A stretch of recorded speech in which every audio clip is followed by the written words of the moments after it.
I'm a marketing assistant and bookseller here at Books Are Magic.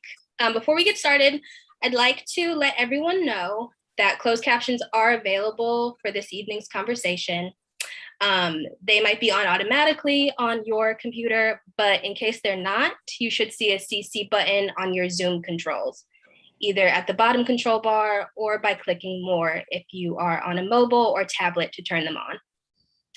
Tonight, I'm very excited to introduce Jessica McKay and Kelly Rowland and Emma Straub. They joined us tonight to celebrate Kelly and Jessica's new children's book, Always With You, Always With Me, which offers a loving ode to modern motherhood. Jessica McKay is an educator in Los Angeles with her husband and 3 children. While juggling work, family, and self, Jessica has always saved time to read. As an English teacher, she shares a passion for literature and her students.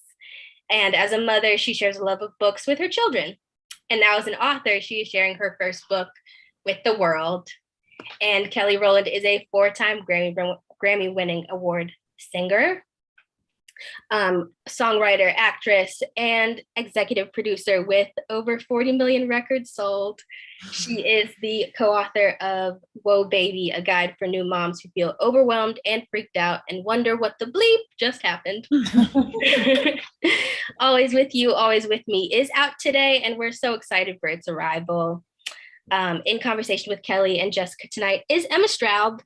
Emma is the New York Times bestselling author of 4 other novels, all adults here: The Vacationers, Modern Lovers, Laura Lamont's Life in Pictures, and the short story collection, Other People We Married. She's got a book coming out in May, so look out for that.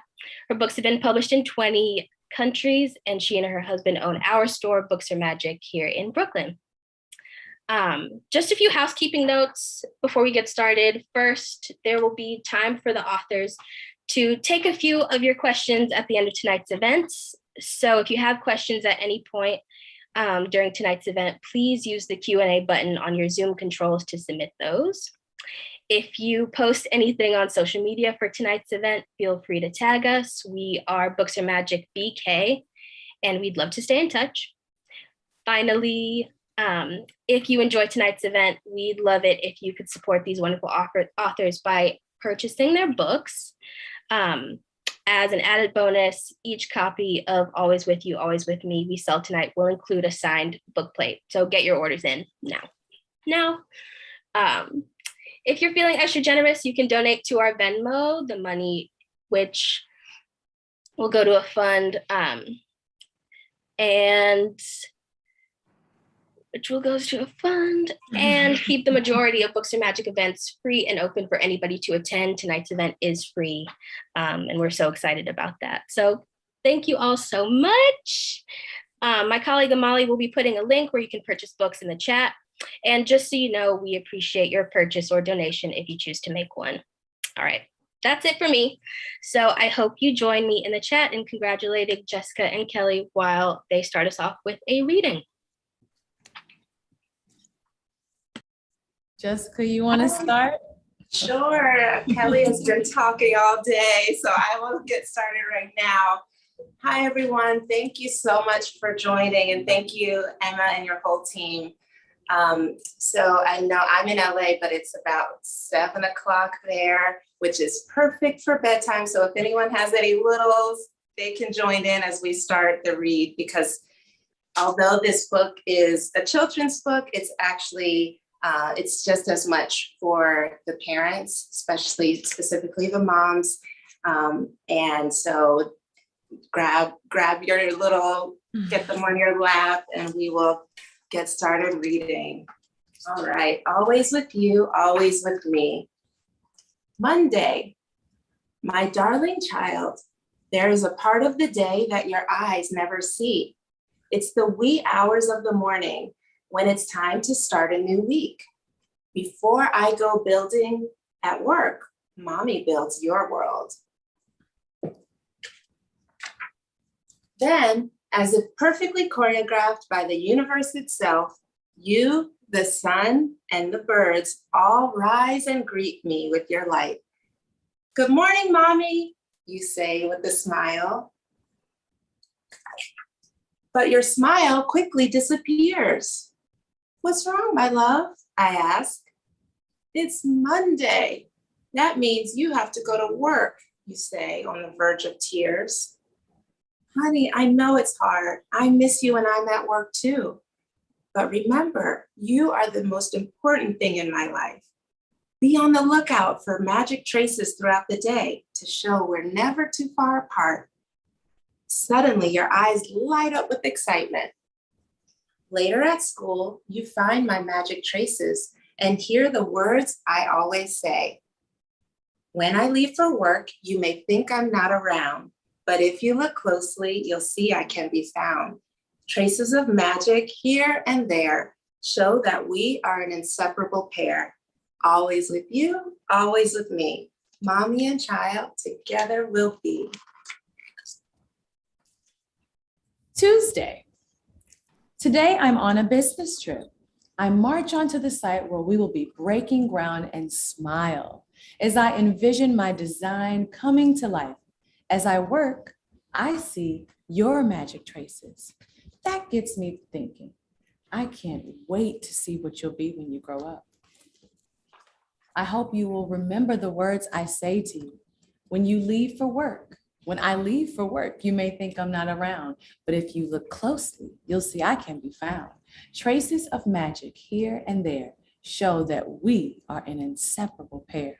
Always with you, always with me, mommy and child, together we'll be. Wednesday. I love when you surprise me with a phone call. You and Daddy seem to be having a lot of fun. Remember, today is Waffle Wednesday at Auntie's house after Daddy goes to work. I miss you so much and can't wait to see you tomorrow when I'm back from my trip. Before you know it, I think you'll forget that you even miss me. But at bedtime, you say, I miss my mommy. Don't worry, Auntie replies. She's just one night's sleep away. Until then, I'll tuck you in with the blanket she made for you. And just like that, you feel my magic traces. When I leave for work, you may think I'm not around, but if you look closely, you'll see I can be found. Traces of magic here and there show that we are an inseparable pair. Always with you, always with me. Mommy and child, together we'll be. Thursday. Oops. Sorry. Thursday. Today I come home and we go on a fun field trip. As we walk through the museum, I love seeing the exhibit and the world through your eyes. And soon it's time for me to go. Mommy, why can't I go with you? You cry. The other kids are going home with their parents and it's not fair. Sweetie, I have to go back to work, but don't worry, we'll have dinner tonight together. Then at bedtime, I'll read your favorite story. Remember my magic words and I'll see you tonight, I say. As the bus drives away, I see your magic traces. When I leave for work, you may think I'm not around, but if you look closely, you'll see I can be found. Traces of magic here and there show that we are an inseparable pair. Always with you, always with me, mommy and child, together we'll be. Friday. You wake up not feeling well, which means we won't be leaving the house today. But work doesn't stop for the sniffles.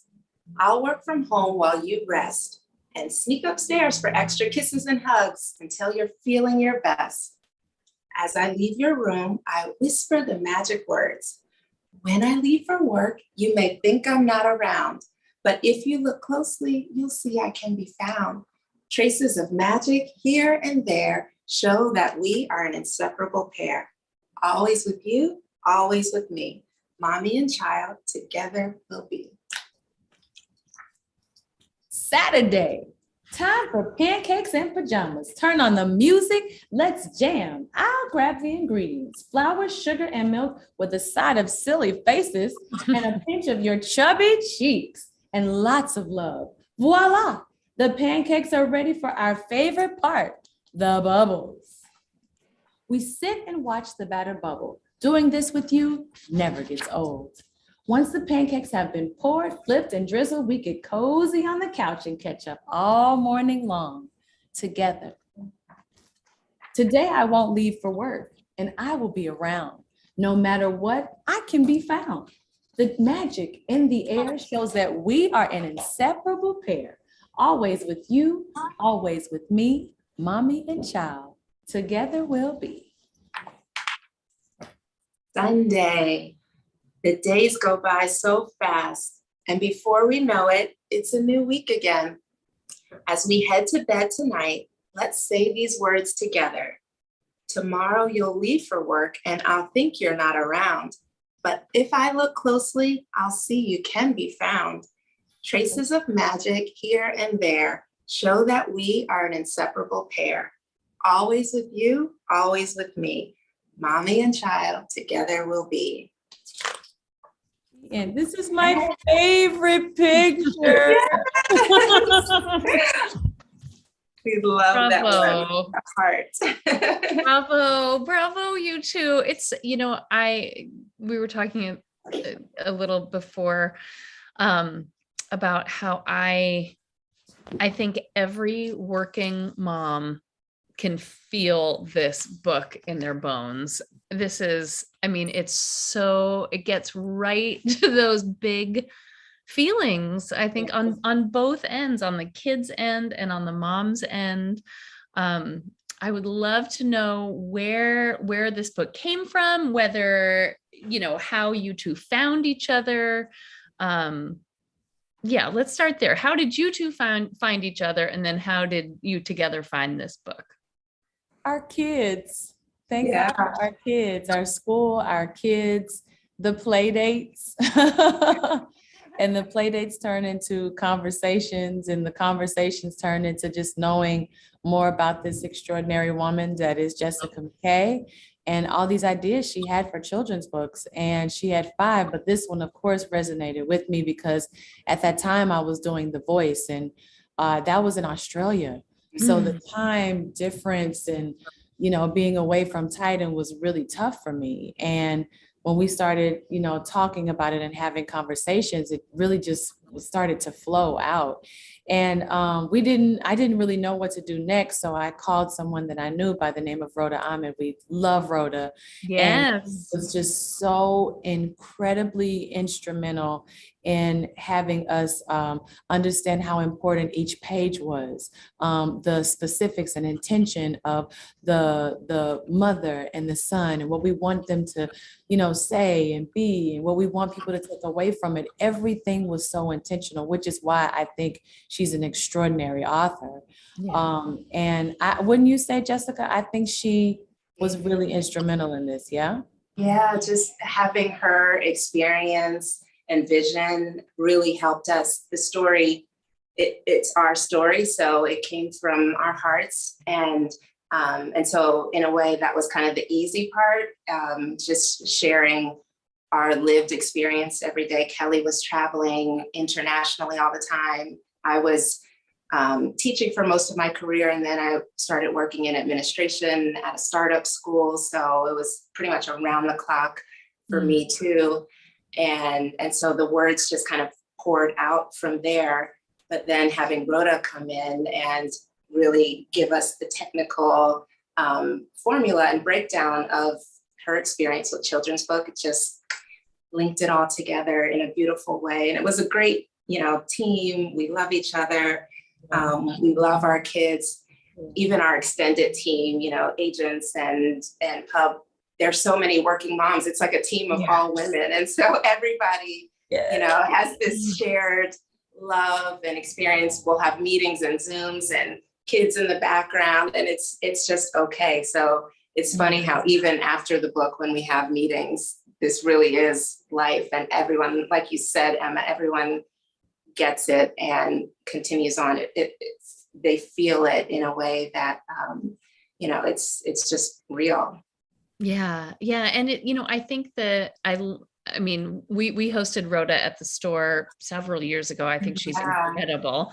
A very good person to like put out the bat signal for, I think, when you want when you Yes. want help figuring this out, because I think that it's so true that picture books really, have very specific guidelines in terms of numbers of pages and the flow and all that. I think Jessica, one of you posted a picture on your Instagram. I think it was you, Jessica, of a big whiteboard, like a dry erase board. Yeah. It looked Yes, like that was in Rhoda's office. And, she posed these questions that forced us to think. Again, so much of the story came naturally to us, but then to take a step back and really map out that work. That was all, we would have these sketch sessions in her office with Post-its and those big questions. Who is this for? And what's the message? It really helped guide us. Yeah. And then, I think the other huge piece of a picture book is, of course, the art. So did you two have a specific vision for how you wanted these characters to look, how you wanted their world to look, in terms of the style, the brush strokes, because it adds so much to the story. Walk me through it if you can, sort of how, your vision, and then how the artist came into the picture. Well, it was a couple of illustrators. Jess, it was a couple of illustrators that we were able to choose from. But for some reason, Fanny just it really resonated for all of us. It was like it was just a resounding yes. Very simple. But it was her colors. It was the eyes for me. And it was also their features.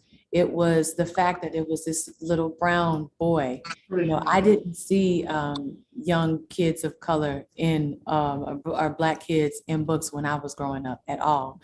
And that meant a lot to both myself and Jessica, for our children to be able to be seen, in this way. And this is forever. This is timeless. That our children will have this book forever. Their children's children's children. So that was really important for us. And as far as the woman was concerned, it was so funny because we had this moment where we were like, she's an architect. Because I was like, I've never seen a female architect. So she's an architect. And Rhoda's like, yeah.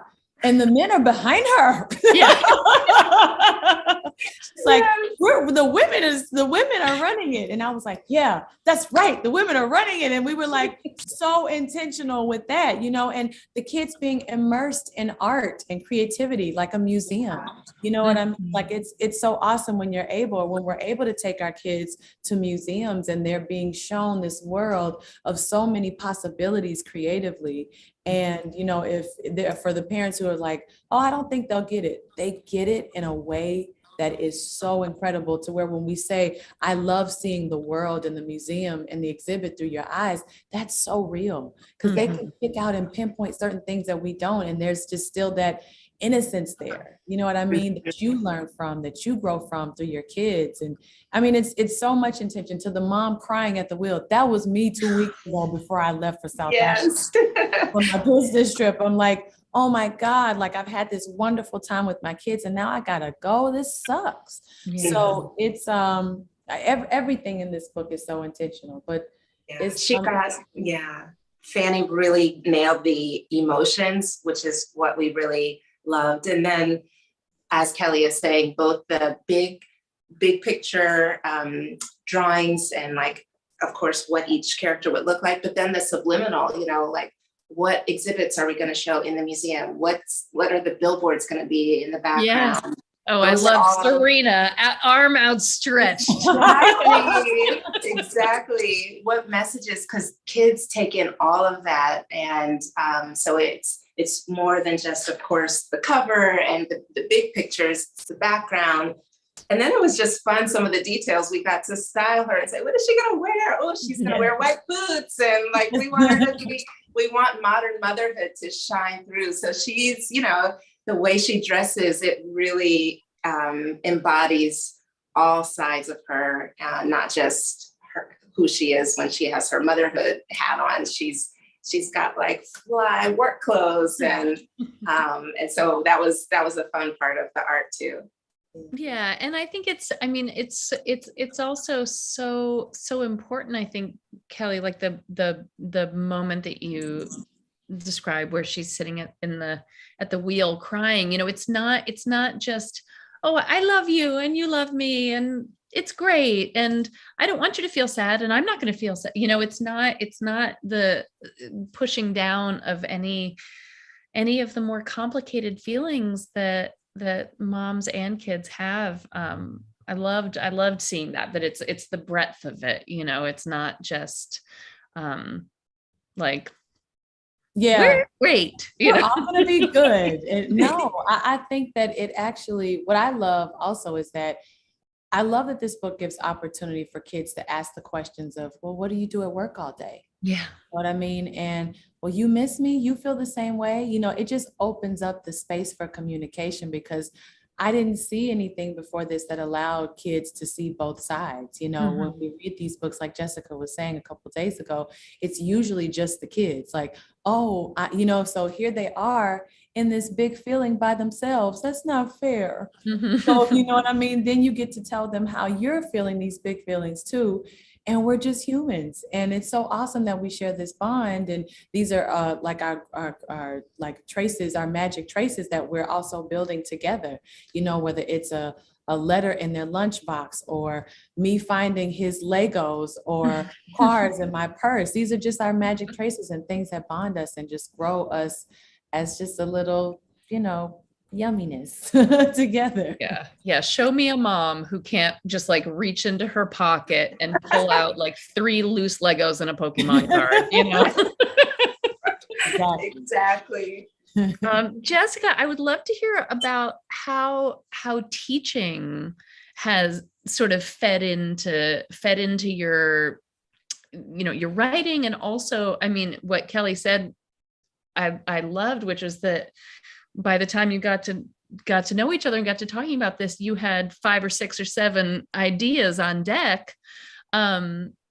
What ages did you teach before you moved into more of an administrative mode, and how did all of that feed into this book? Yeah, so I taught English 5th grade for most of the time. A little bit older, and I've done a little bit younger, but for most of my teaching, it was 5th grade. That was like the perfect in between. I majored in English, master's is in English education, so that's like secondary school. But when I lived in New York and was, looking for work and finding a job, the opening positions were in lower school. So I kind of fell in love with younger ages. And then when I moved to LA, I found that 5th grade was that perfect sweet spot. There's so much good YA literature. 5th grade is like the magical age of, there's so much rich literature out there. And it's also the age where children are still eager to please. They're still very innocent. Their imaginations are completely limitless and boundless, but intellectually they can still,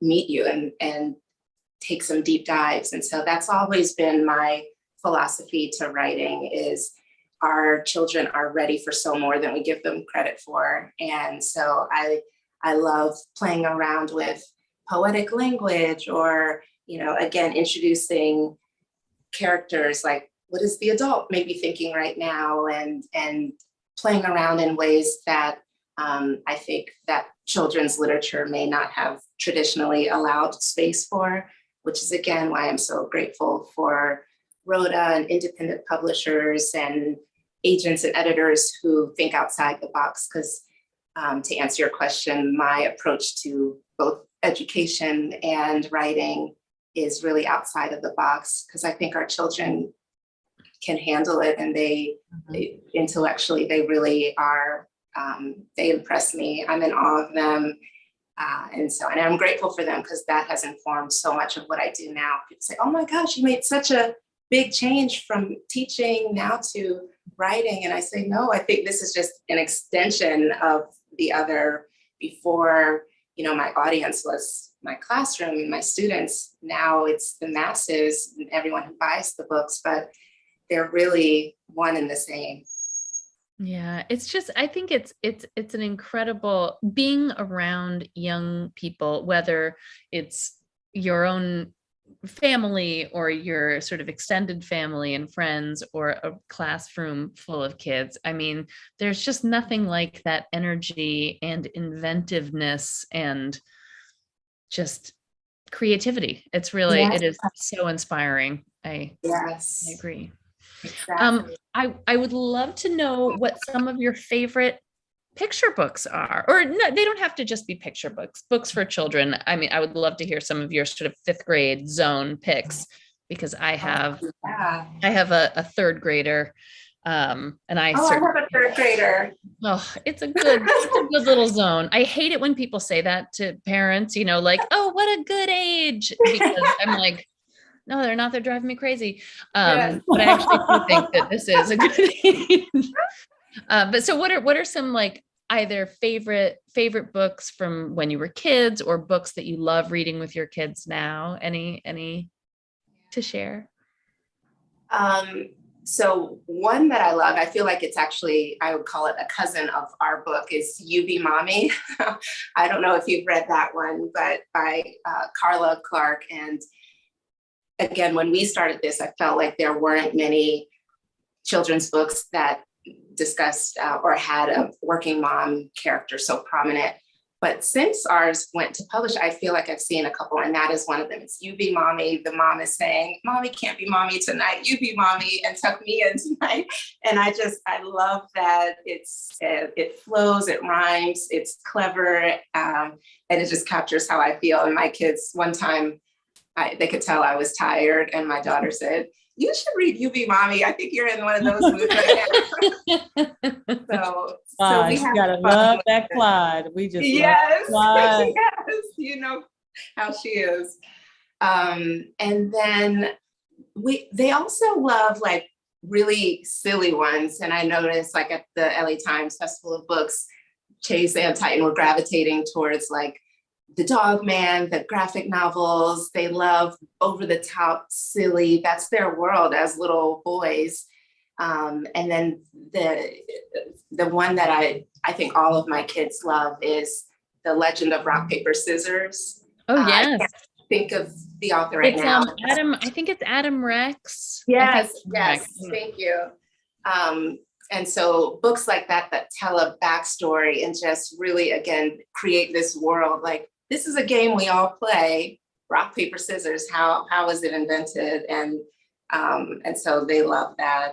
And for the older kids, when I was teaching, I love memoirs. I used to do this whole memoir. Many people think memoirs are for adults, but there's so many YA authors who have written their own memoirs. So Roald Dahl has one, Beverly Cleary, Lois Lowry. And so we would do groups, and each group read Gary Polson. And so I love that because, again, 5th grade, it's about learning who you are. And then they would write their own memoirs, which was exciting. But really just learning about life and how to juggle. You don't think of these authors as having their own challenges and struggles. Yeah. I'm ready to take her class. You ready to sign up with me, Kelly? Yeah. Yeah. Absolutely. Come on, let's do it. I do miss teaching, so let's do it. Yeah. Well, so what come, if I may be so bold, what are you two working on? Other projects as well? It seems so dreamy to me to have a friend who you can decide to work with in this way that is creative and satisfying and meaningful.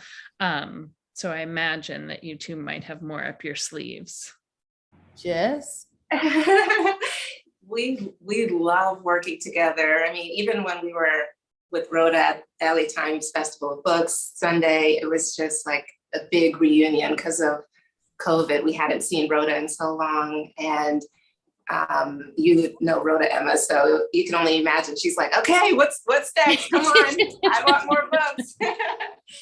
But yeah, I think this is only the beginning. We're trying to be in this moment. It feels so amazing and surreal. So this day, this week, we're just being in the moment. But I don't know, we've had some fellow parents who are dads, and they say, okay, is there going to be a dad book?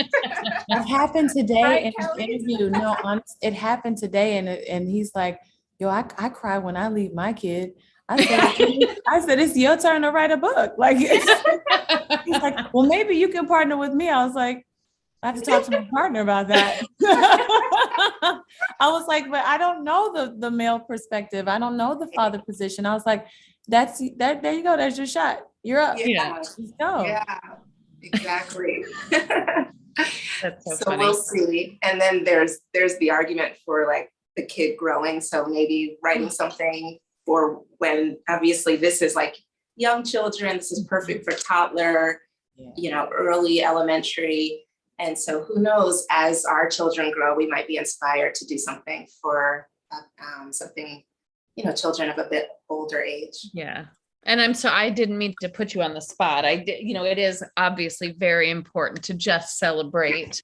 No, Make it it's one not. beautiful thing. You don't have to be rushing straight ahead. One other thing that I meant to ask about earlier, that I want to go back to is like, one of the things, because we were talking about your professional background, Jessica and Kelly, obviously, we're all very familiar with your professional background as well.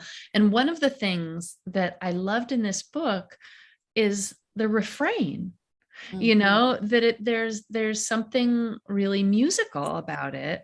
And I wonder if that was intentional also. Very, very much. It was something I remember me and Jessica kept talking about. I was like, I just feel like a book should have a chorus. So I think that I did think about it as songwriting too, because when you do write a catchy chorus, kids don't forget it. And it happens the same in a book. I couldn't see that there could be a difference. And so I know for me, when we finally got it, it was like, it was a shift in the room that happened. We all felt it. I was like, oh, this is it. Ooh, Yes.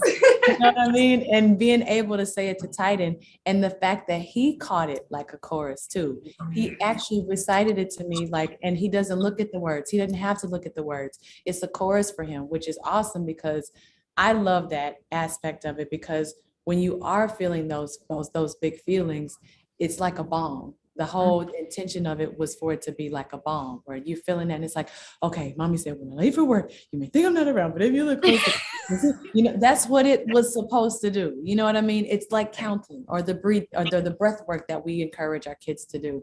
So it's definitely that. And it was inspired by when I read, I love you forever. I like you for always. As long as I'm living, my baby you'll be. That is always going to be a constant for me and my mom. And one of the sweetest memories I will ever have of my mom is her reading that book to me. So I was like, I wanted to have that same kind of intention. And hearing Kelly read it, I mean, audience out there, please get the audiobook, because then you'll really need tissues. It's amazing. And that's exactly what we want. We want that repetition, the predictability, because that's what nurtures. So the days of the week, also very intentional. The chorus, the refrain, it's all there to help soothe. Yeah. Oh, and I think it's going to work. I mean, I can tell you that at the bookstore, people often come in with, I mean, I don't want to say it like a problem to solve, but with an issue, whether it's, a new baby coming into the family, or mom is going away on a business trip, like this really is something that people will fill a need, I think, for families and readers, and they're going to use it. They're going to use it just in that way. Thank you so much. Thank you. All right, I'm gonna pop into this Q&A box. Okay. All right. Okay, these are some intense questions. These are some hard questions. What makes a good mother when you are working or studying or spending time away from your kids? What are some things that make you, when you're in that situation, that make you feel like you still know that you're doing a good job? You care. You want to know what they're doing in that second. You know what I mean? And I think we do get consumed at work because we love our work, we love our jobs, but at the same time, you just can't help to be like I did today. I was like, is Noah on the schedule? How's he doing you know what I mean? Like, you're asking yourself the questions that you're actually trying to make sure, because like before I left, I made a new schedule for him. 2 weeks ago, I made a new schedule for Titan. You know what I mean? I'm still asking myself those questions and making sure that they're fulfilled, even though I'm not there. Yeah. I'm like, that's it. Yeah. That's genuinely it. And giving yourself some grace. You know, like we're at work, we're working so hard to make sure that our kids are, you know, content, you know, and they have all their needs are met. That's a big deal. That's a big deal. So the fact that you're there, boom, let's go, give ourselves some, you know, dust our shoulders off for that. And then on another dust your shoulder off note, you're asking all the questions like, well, where are they? Did he eat? Is he okay? Is he going to have a play date? Are you going to pick him up? I'm going to pick him up. Okay, so you're doing it. Yeah. That is love. And again, that's one of the main goals of this book and these conversations, is to start rethinking what love can look like, what the love of a mother. It doesn't always have to be physical presence. That's one form of showing your love, but like Kelly is saying, another form of showing your love can be, and again, like the first page of this book, the mom laying everything out and doing the prep work, that's love too. Sometimes leaving a note, that's another form, that's a love language. And so we need to start to expand and have different conversations, remove the guilt and just have different conversations and say, yeah, I showed my child love today. I was in Philly for a meeting and my child is in LA, but guess what I just did? And there are countless ways. You can be creative and come up with your own, or, you know, this book has examples. So really redefining that, I think is the main goal. Absolutely. I love that. All right, here's another, this is an excellent question from someone named Shanice. Did you learn anything about yourselves during the writing process? Hi, Shanice. That's a great question.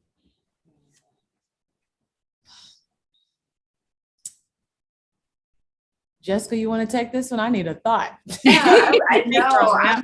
I'm trying to think of that too. I think I learned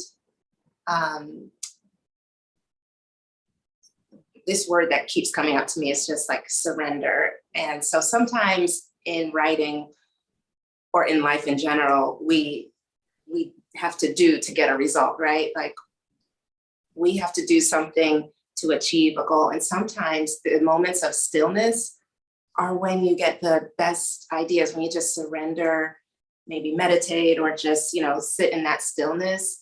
And then the ideas, the words start flowing. I think writing definitely solidified and taught me that in a way that I don't think I learned from any other, activity in my life. And so, yeah, that's a great question. Wow, that's tough. But yeah, that's what I would say. The power of stillness. That's when some of our best ideas came, when we just were, we would be sitting around the table having a meal and sharing our own stories. And before you know it, we're like, oh, let's write that down for the book. Just being there together in the moment. Yeah, it's powerful. It is. And I definitely say when I'm intentional, like it is some of the best moments, I'd say, of my life, my career. And I watched it manifest through my son, because I saw him say, "That's me," to, well, his head looks like Noah's. You know what I mean? And we didn't even see Noah yet. Noah was just, he wasn't even a thought in 2019. Yes, So it's like, but I think like the intention behind the mother's clothes, the intention behind her being an architect, the intention behind, I think intention for me, like it just really wanted to I wanted to force myself to be intentional with every single thing that I do. Yeah, that's a good, I mean, I think that's a great way to write books. I think it's a great way to just do Life. just about everything. I agree. All right, maybe two more of these. I'm gonna try to pick some good one. Well, there's one. This is from someone named Chelsea. It's a pretty. This one is also quite serious. Is writing a book hard? What do you think? I think writing a book can be challenging if you don't have an intention behind it. But I think that, like I said, everything has to be intentional, from the pages to the words to the colors to the layout. Everything is intentional. I think that, and it's hard if you make it hard. I think it's hard if you make it hard, but you have to enjoy it. If you enjoy writing books, you should write books. You know what I mean? You should find your joy in whatever it is that you do. So, but specifically, I mean, Jessica made this easy. Oh, sure. I was about to say the same thing. Get a partner, because Kelly is the best partner, and we had again, Rhoda helped us along the way. So I think writing can be oftentimes very isolating, and if you're just doing it all on your own, you don't have that thought partner, then it can be, and I'm sure you can speak to that as like a solo published author. But for me in this first one, I'm so grateful to have a partner in it, because it really did make it, when I would get stuck at one part, we would flow with each other, and vice versa. We leaned on each other for different things. And so, yeah, that would be a bit of advice, is just don't do it alone.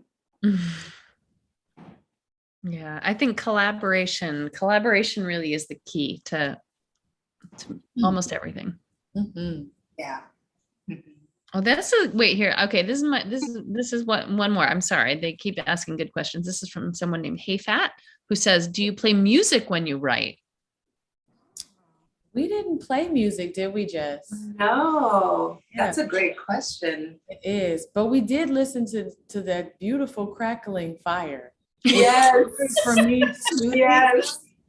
It was so awesome. But we listened to crackling fire. I was like, something about that was very therapeutic. And it was so funny because, I mean, it was like as that was crackling, like so were ideas. Yeah. Yeah. And the cuckoo clock. Oh my gosh. I want to go to this writing retreat. There's a crackling fire. There's a cuckoo clock. Yes. All right. I think Aisha is back to close us out. Yes. Aisha's the boss. Oh, thank you all so much for that wonderful talk. And thank you to everyone who tuned in, especially those of you who asked questions. If you enjoyed tonight's event as much as we did, we would love it if you would pick up a copy of this book on our website. My colleague Amali is putting a link for the books in the chat. So definitely click that link. I'm going to leave this open for just a couple more seconds here so everyone can get that link if you would like to pick up a book. How can you resist? Thank you. That does it for tonight. Thank you. It was such a pleasure. It was such a pleasure to talk to you both about this book. You are both great moms. Great moms. You are too. You are too. And thank you so much. Thank y'all so much for having us and taking the time and it's so awesome to feel and be in a space and an environment where women are just like really holding each other on their shoulders. And the way you guys did that today for us, or this evening for us, we really appreciate it. Thank you all so much. Yay. Thank you, Books Are Magic. Thank you, Emma.